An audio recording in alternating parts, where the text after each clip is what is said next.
Hello and welcome to our channel, where we teach English through powerful and emotional stories. Today, we are starting a very special story, the real-life journey of Queen Elizabeth II, one of the most famous and respected women in the world. In this story, you will learn about her life, her struggles, her love, her royal duties, her family, her power, her heart, and everything in between.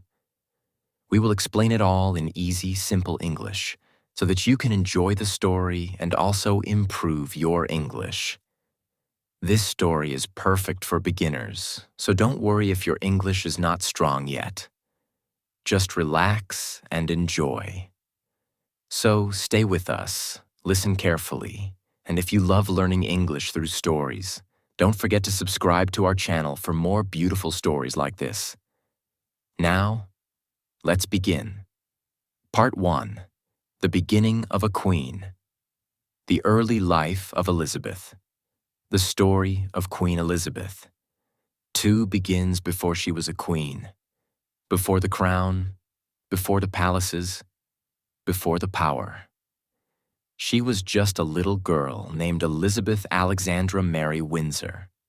She was born on April 21st, 1926, in a lovely house in London, the capital of England. She was not born in a palace, not in a royal castle. She was born at her grandfather's house at 17 Bruton Street in Mayfair, London. Her father was Prince Albert, and her mother was Lady Elizabeth Bowes-Lyon. When Elizabeth was born, no one thought she would become queen. Her father was not a king, and she was not expected to sit on the throne. Her family called her Lilibet, a sweet nickname because little Elizabeth had trouble saying her full name as a baby. As a child, Elizabeth was quiet, polite, and always serious. She had beautiful blue eyes, golden hair, and a face full of curiosity. She loved horses, dogs, and books. She was very close to her younger sister, Princess Margaret, who was born in 1930, 4 years after Elizabeth. The two girls spent their days playing together in the garden, dancing, singing, and listening to fairy tales. Their parents raised them with love and discipline. They were part of the royal family, but still, they lived a simple and private life, not like the kings and queens in the movies. Elizabeth's father, Prince Albert, later became King George VI, but that happened in a very unexpected way. In 1936, something happened that changed Elizabeth's life forever. Her uncle, King Edward VIII, decided to leave the throne. He wanted to marry a woman named Wallis Simpson, who was divorced. The royal rules said he could not marry her and remain king. So he gave up the crown. Elizabeth's father, Prince Albert, became the next king.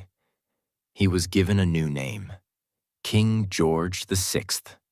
That meant Elizabeth was now the next in line to be queen. She was just 10 years old, but suddenly she became the future queen of the United Kingdom. The life of games, dolls, and bedtime stories was over. A new life of training, duty, and royal lessons had begun. Elizabeth did not go to a regular school like other children. Instead, she studied at home. She was taught by private teachers who helped her learn history, law, French, literature, and the British Constitution. She was also trained in public speaking, manners, and how to speak with leaders and handle royal duties. Her mother also taught her how to behave like a true lady, with grace and strength. From a young age, Elizabeth was very serious, calm, and wise beyond her years. Her teachers were shocked by how focused and disciplined she was. She always listened carefully and worked hard. She also loved animals, especially horses and corgi dogs. She got her first pony at the age of 4, and she would ride horses every chance she got. When World War II started in 1939, Elizabeth was just 13 years old. It was a scary time. The skies were dark, bombs were falling, and families were afraid. Many children were sent away from London to stay safe. Even Elizabeth and Margaret were moved to Windsor Castle. Even though she was just a teenager, Elizabeth wanted to help. She made her first public radio broadcast in 1940 when she spoke to the children of Britain and said, "When peace comes, remember it will be for us, the children of today, to make the world of tomorrow a better and happier place." Her voice was soft, but her words were strong. She began learning about leadership, responsibility, and courage. In 1945, Elizabeth joined the Auxiliary Territorial Service, ATS, a women's branch of the British Army. She trained as a mechanic and truck driver. Yes, the future queen could fix engines and drive military vehicles.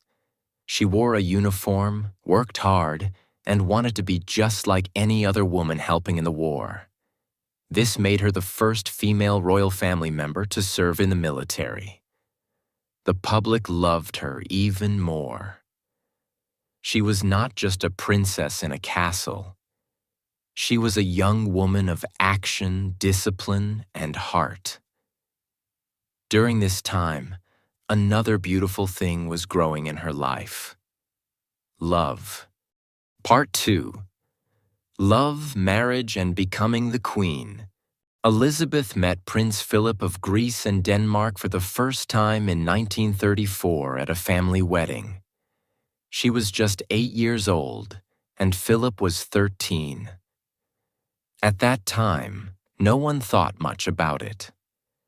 But 5 years later, in 1939, something special happened. Elizabeth was 13 and Philip was 18. He was tall, strong, full of confidence, with blue eyes and a cheeky smile. He was a naval cadet, training to serve in the British Royal Navy. Elizabeth and her parents visited the Royal Naval College in Dartmouth, and Philip was asked to show her around.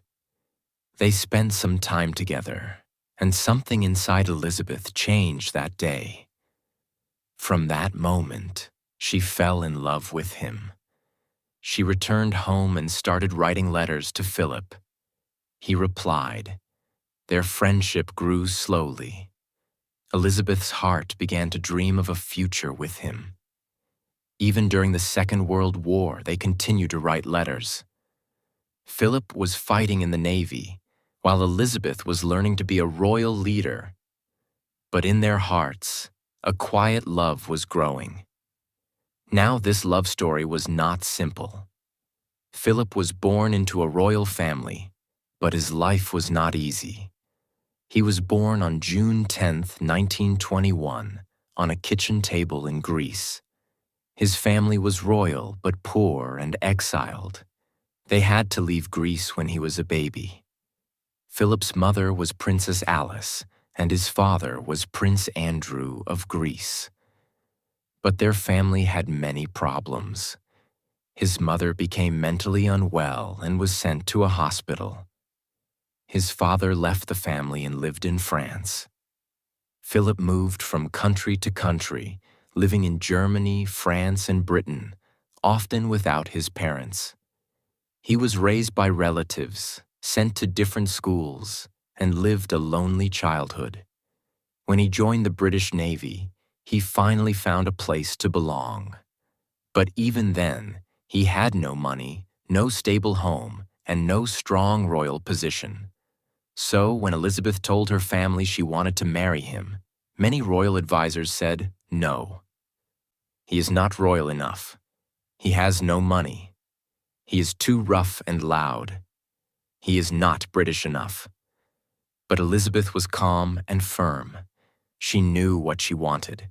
She told her father, King George VI, that she loved Philip and would not change her mind. Her father respected her feelings. He told her she could marry Philip, but only if she waited until she was 21. So she waited. For years. In July 1947, Elizabeth turned 21 years old. That same year, on July 9th, she and Philip became officially engaged. Philip gave her a beautiful ring made from diamonds that belonged to his mother. The news spread across the world. The future queen was getting married. Their royal wedding took place on November 20th, 1947, at Westminster Abbey, London. It was just 2 years after World War II had ended, and people were still healing. The wedding gave them hope, joy, and something to celebrate. Elizabeth wore a beautiful white satin gown designed by Norman Hartnell. It had 10,000 pearls and a long train. She even used ration coupons to pay for the dress, just like any other woman at the time.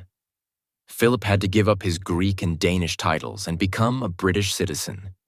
He was given a new title, His Royal Highness, the Duke of Edinburgh. They looked happy, young, and full of love. The nation watched. The world smiled. After the wedding, Elizabeth and Philip moved into Clarence House, a home in London. They tried to live a normal life, as normal as royals could be. In 1948, Elizabeth gave birth to their first child, Prince Charles. He would one day become king. 2 years later, in 1950, they had their daughter, Princess Anne. Philip and Elizabeth were loving parents.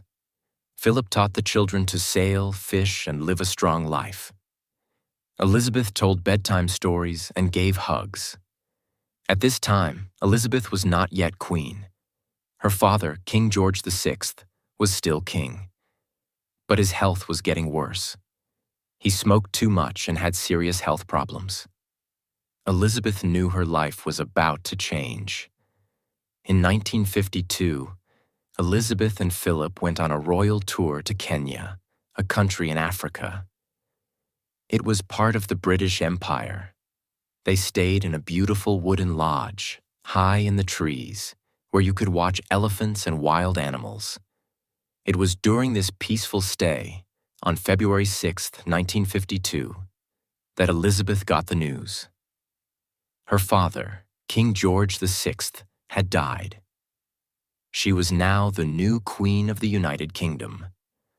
She was just 25 years old, standing under the trees in Africa, wearing a simple dress, holding binoculars to look at animals. And in that moment, she became Queen Elizabeth II. Elizabeth returned to London immediately. The world watched her plane land. She walked down the steps not as a princess, but as the new queen. She looked calm, sad, and strong. The Prime Minister and other royal leaders greeted her. She had lost her father and gained a crown, all in the same moment. She moved into Buckingham Palace, the official home of the monarch.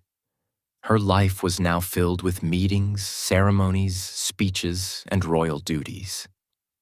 On June 2nd, 1953, her coronation was held at Westminster Abbey. It was the first royal coronation shown on television.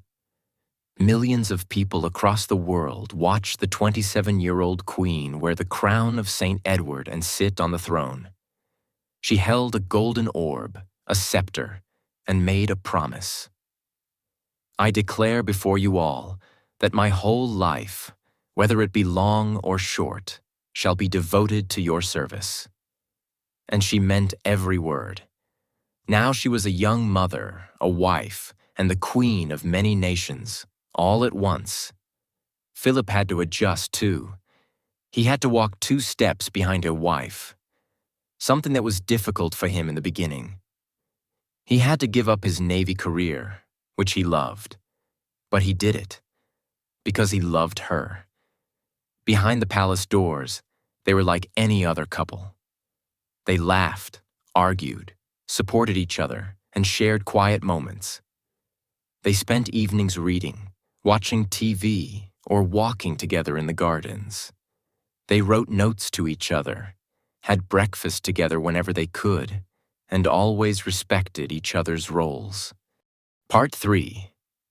The Life of a Young Queen. Power, Parenthood, and Public Duty. She ruled not just the United Kingdom, but also Canada, Australia, New Zealand, and many countries in Africa, the Caribbean, and Asia. These were part of the British Empire, which was slowly changing into something new called the Commonwealth. A group of nations linked by history, friendship, and cooperation. So her job wasn't just about Britain. She had to understand many cultures, travel to many places, and connect with many people. She worked every single day, including holidays. She read official papers daily in a red leather box, even on Christmas. Every morning, she met with advisors, ministers, or world leaders. Every evening, she read reports and wrote notes. She couldn't vote. She couldn't give personal opinions. She couldn't even choose where to live freely. She belonged to the people now. But behind palace doors, she was also a mother and a wife. Let's talk about her family life in detail. She had 4 children, each very different.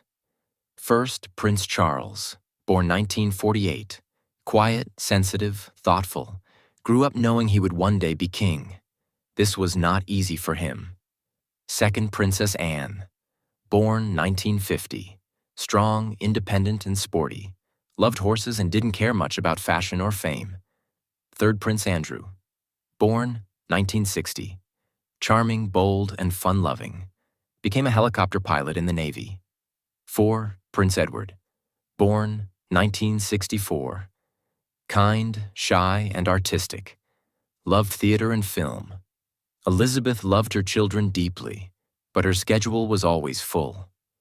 She tried to spend mornings with them, have breakfast when possible, and attend special events.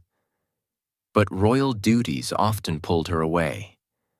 Philip helped a lot with parenting. He taught the kids discipline, confidence, and courage. He pushed them to be strong. Elizabeth and Philip were married for 73 years, one of the longest royal marriages in history. They were very different people. Elizabeth was calm, quiet, and serious. Philip was energetic, blunt, and had a big sense of humor. But they balanced each other perfectly. Philip made her laugh when things got hard. Elizabeth gave him love and respect. They wrote notes to each other every day. He called her Lilibet. She called him my strength and stay.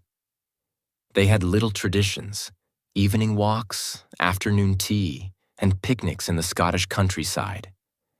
They both loved dogs, horses, and nature. Their favorite place was Balmoral Castle in Scotland. There they wore simple clothes, cooked food themselves, and enjoyed family time away from the cameras. Let's talk about her fashion and personality, because many people are curious. Queen Elizabeth was known for her bright-colored coats, matching hats, and handbags. Why did she wear such bright colors?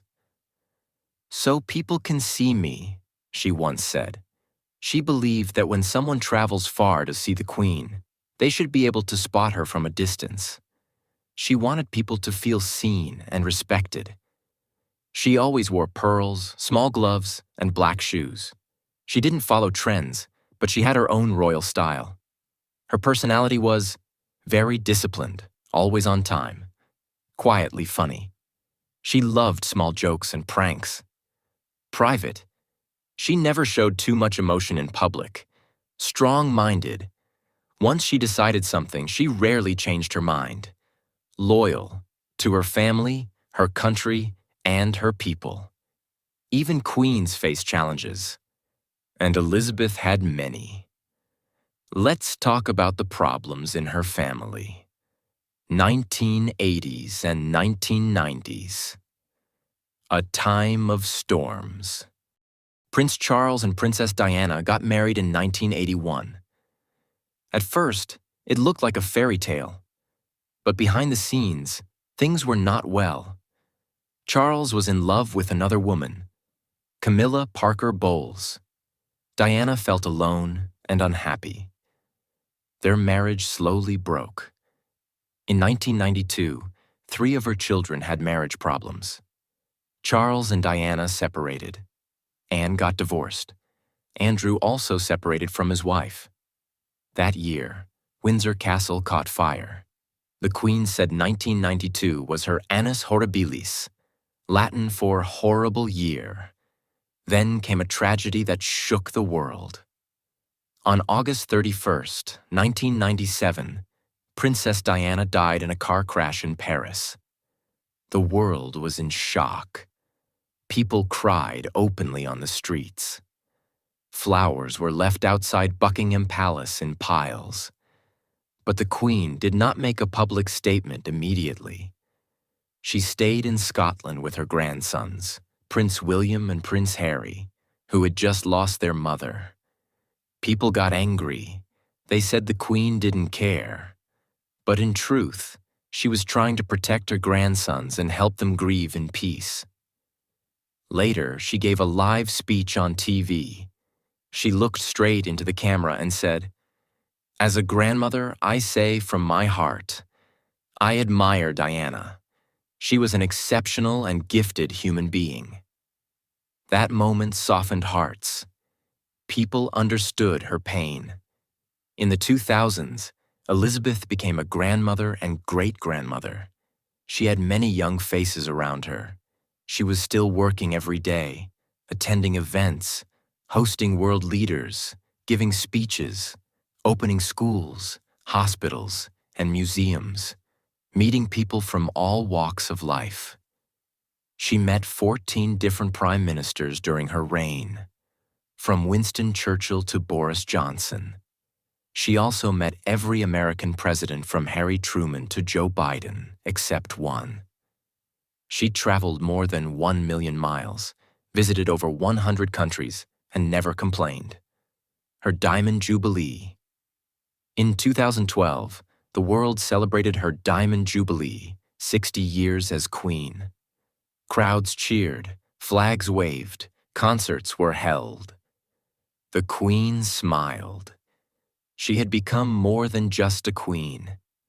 She was a grandmother to a nation, a symbol of continuity, wisdom, and grace. Part 4. The Later Years. A queen of strength, heartbreak, and grace. The 21st century began, and Elizabeth was no longer a young queen. She was now an elderly woman, still strong, still smiling, but with many years of experience behind her eyes. She had ruled for over 50 years by the time the 2000s arrived. Think about that. The world had changed. Televisions had become smartphones. Horses had become helicopters. Letters had become emails. Men walked on the moon. Wars had ended. New ones had begun. And yet Elizabeth was still there, standing tall. One of the sweetest parts of her later years was her relationship with her grandchildren. She was no longer just the queen. To them, she was Granny. She had 8 grandchildren, and each one brought her joy in a special way. 1. Prince William. Quiet, thoughtful, the future king. She had private lunches with him to guide him gently. 2. Prince Harry. Energetic, emotional, rebellious. She had a soft spot for him. They laughed a lot together. 3. Princess Beatrice and Princess Eugenie. Sweet, stylish, emotional. She admired their kindness and creativity. 4. Peter and Zara, from Princess Anne. Zara was into horses, just like her grandmother. They spent time together riding in the countryside. 5. Lady Louise and James, youngest of all, children of Prince Edward. Elizabeth often read books with Louise and taught her about royal history. She wrote birthday cards for them, gave them small, thoughtful gifts, sometimes funny, sometimes homemade. Her Christmas traditions were very special. At Sandringham House, the entire family gathered. They sang carols, played silly games, ate turkey dinner with pudding. Elizabeth would give a speech and smile at everyone, always wearing a sparkly brooch or her famous pearl necklace. She may have been queen of a nation, but in that living room, she was just Granny. Even in her 80s and 90s, Elizabeth lived a very structured and disciplined life. Let's walk through a typical day in her later years. 7:30 a.m. Wake up. Her maid would bring tea, Earl Grey, and biscuits. She liked silence in the mornings. 8 a.m. Bathe, dress, always neatly, with a special outfit prepared the day before, and review the day's schedule. 8:30 a.m. Breakfast. Often simple: toast, jam, scrambled eggs, sometimes fish. 9 a.m. Read official papers in the red box. 11 a.m. to 1 p.m. Meet guests, ministers, ambassadors, or people receiving awards. 1 p.m. Light lunch. She enjoyed grilled fish or chicken with salad. 2 p.m. to 4 p.m. Walk in the garden or ride her pony, even in her 90s. 5 p.m. Tea time, her favorite moment. She loved scones, jam, and a good cup of Darjeeling tea. 6 p.m. to 8 p.m. Dinner, usually with close family. 9 p.m. Watch a little TV. She liked crime dramas at horse races. 10:30 p.m. Read or write in her diary, then go to sleep. Even at 90, she didn't rest much. She believed, if I'm alive, I must serve. Now we come to one of the most emotional parts of her life: the loss of her beloved husband, Prince Philip. In April 2021, after 73 years of marriage, Philip passed away peacefully at 99 years old. They had been together since she was 13. She was now 94. That day, the palace announced, "It is with deep sorrow that Her Majesty the Queen announces the death of her beloved husband." The world cried, but no one felt it like she did. His funeral was small and quiet due to the COVID-19 pandemic. And the world saw a heartbreaking image: the Queen, sitting alone, dressed in black, with her head bowed in silence. No tears, no words, just grief. She once said, "Grief is the price we pay for love." After that, she spent more time alone. But she still worked. She still smiled. She still showed up, because that's who she was. Now let's talk about a modern challenge. In 2020, Prince Harry and his wife Meghan Markle announced they were stepping away from royal duties. It shocked the world. People called it Megxit. Later, Harry and Meghan gave a TV interview where they talked about their struggles in the royal family, especially about race, mental health, and media pressure. Some things they said hurt the Queen, but she responded not with anger, but with dignity. The palace released a statement. "The issues raised are concerning. While some recollections may vary, they will be taken very seriously. Harry, Meghan, and Archie will always be much-loved members of the family." This showed the world something powerful. Even in conflict, Elizabeth chose kindness. She believed in family first, always. In 2022, Queen Elizabeth made history. She became the first British monarch ever to celebrate a platinum jubilee, 70 years on the throne. The nation celebrated for 4 days. There were street parties, concerts, and fireworks. But her health was weak. She couldn't attend every event. Still, she made a surprise appearance on the palace balcony. Wearing a light green coat and hat, she smiled at the crowd, waving gently. Her eyes sparkled with peace. That moment meant so much to people. She was 96. She had ruled longer than anyone, and she was still standing. After the Jubilee, her health slowly declined. She moved to Balmoral Castle, her favorite place, the quiet Scottish countryside where she had spent childhood summers. She spent her last days in peace, surrounded by nature, staff, and some close family members. Part 5. The final chapter. The Queen's last years and the Crown's new era. But behind the smiles, the Queen's health was declining. She had mobility issues and stopped attending many events in person. Still, she continued to meet people privately, including her prime ministers. In September 2022, she met the new Prime Minister, Liz Truss, just 2 days before her death. Even at the very end, she was doing her duty. On September 8th, 2022, Queen Elizabeth II passed away peacefully at Balmoral Castle in Scotland. She was 96 years old. The news shook the world. For many people, she'd been the Queen their entire lives. It was hard to imagine the world without her. People cried at the streets. They left flowers outside Buckingham Palace. Bells rang across the country. The Queen's coffin was taken from Balmoral to Edinburgh, then to London, where thousands waited in long lines, sometimes for 20 hours, just to say goodbye. Her funeral was watched by billions. It was one of the most viewed events in history. After her passing, her eldest son, Charles, became King Charles III. He had waited longer than any heir in history. He was already 73 years old when he became king. His wife, Camilla, became Queen Consort. Many people had different opinions about King Charles. Some still remembered his past, especially his marriage to Princess Diana. But many were also ready to accept him as king, and they hoped he would carry on his mother's legacy of stability and service. After Queen Elizabeth's death, many changes happened. Prince William became the Prince of Wales, the title that his father Charles had held for so many years.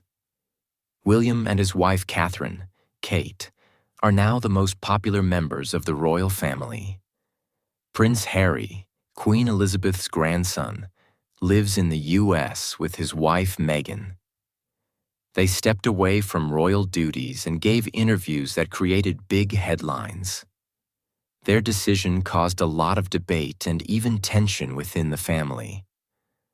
The royal family is now smaller and the roles are more focused. King Charles wants a more modern monarchy, with fewer people working as official royals.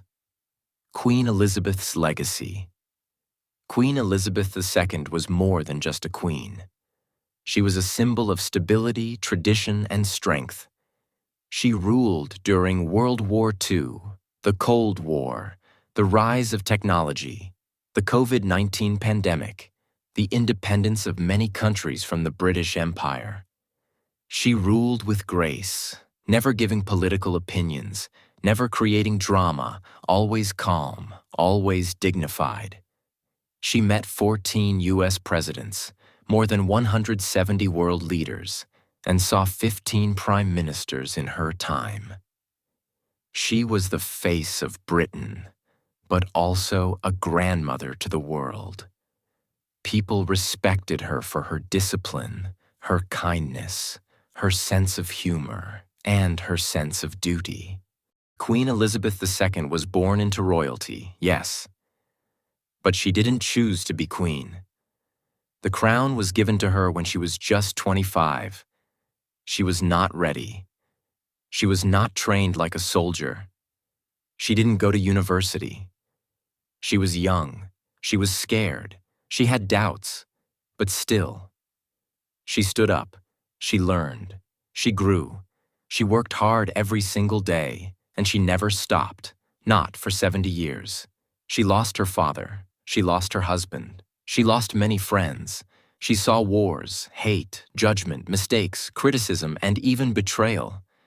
But she always stayed calm, silent, and strong. She kept her promise.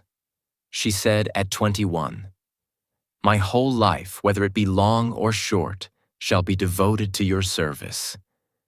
And she kept that promise till her very last breath. She was not just the Queen of England. She was the queen of many countries at the same time. Yes, more than 30 countries have had Queen Elizabeth II as their queen at some point in history. Isn't that incredible? Now let's go on a little world tour together to visit the countries where Queen Elizabeth was not just a guest, but their real queen. What does it mean to be queen of many countries? Let's make it easy. Queen Elizabeth didn't sit on 30 different thrones. She didn't fly from one palace to another every week. No. These countries were called the Commonwealth realms. That means they accepted her as their head of state, their royal figure. She was like the grandmother of the country, loved, respected, and symbolic. Each country had its own government, laws, and prime ministers. But the Queen was their royal head, shown on their money, honored in their events, and visited as a royal guest. Let's meet the 15 countries she ruled before her death in 2022. 1. United Kingdom. Of course, her home. 2. Canada, yes, the Queen of Snow and Maple Leaves. 3. Australia, g'day, the Queen ruled down under 2. 4. New Zealand, the Queen of beautiful mountains and sheep. 5. Jamaica, she ruled this island of music and sunshine. 6. Bahamas, she visited these dreamy beaches as their queen. 7. Grenada, another Caribbean beauty under her crown. 8. Papua New Guinea, far in the Pacific, still loyal to her. 9. Solomon Islands, a group of islands that called her Queen. 10. St. Lucia, Caribbean love for the Queen. 11th, St. Vincent and the Grenadines, another gem in the ocean. 12th, Belize, a small country in Central America that loved her. 13. Antigua and Barbuda, 2 islands, 1 queen. 14.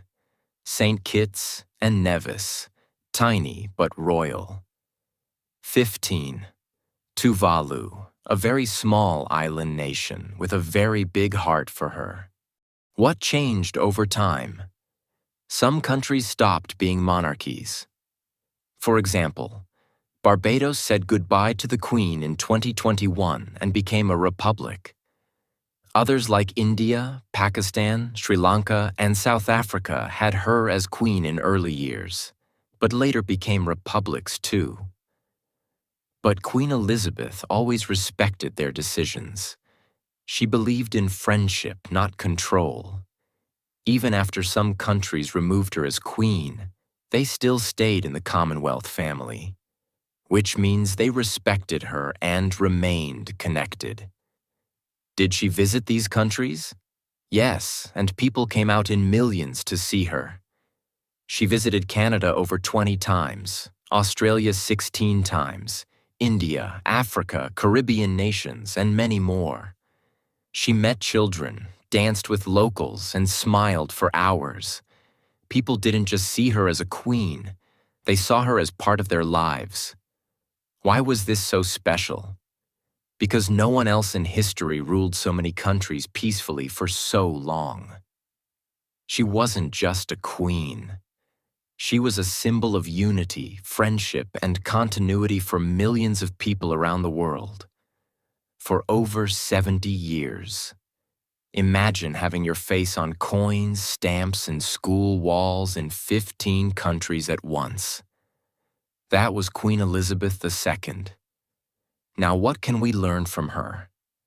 We don't need to be kings or queens to be great. We don't need a crown to be powerful.